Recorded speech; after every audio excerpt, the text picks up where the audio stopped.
அனைவருக்கும் என்னுடைய மாட்டுப் பொங்கல் வாழ்த்துக்கள். மாட்டுப் பொங்கல் என்றால் மாடுகளை ஏறு தழுவுதல் என்றுதான் அனைவருக்கும் ஞாபகம் வரும்.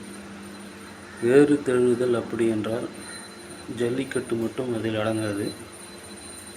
மாடுகளை கலப்பையில் பூட்டி வயலை உழுவதுதான் ஏறு தழுவுதல், அதாவது ஏறு பூட்டுதல்னுவாங்க. அப்படி வயலை உழுது விதை விதைத்து நாற்றாங்கால் நட்டு பிறகு உரம் விட்டு கதிர் அறுத்து நெல்மணிகளாக்குவது தான் விவசாயம்.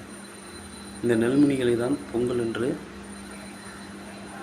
புது அரிசியில் பெரும்பொங்கலாக கொண்டாடப்படுகிறது, அதாவது உழவர் திருநாளாக கொண்டாடப்படுகிறது. இது பாரம்பரியமிக்க ஒரு பண்டிகையாகும். இது நரகாசுரனை கொன்றதால் மட்டுமே இந்த பண்டிகைகள் வருவதில்லை.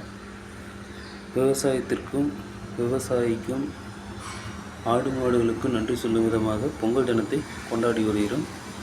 அனைவருக்கும் என்னுடைய மாட்டுப் பொங்கல் வாழ்த்துக்கள்.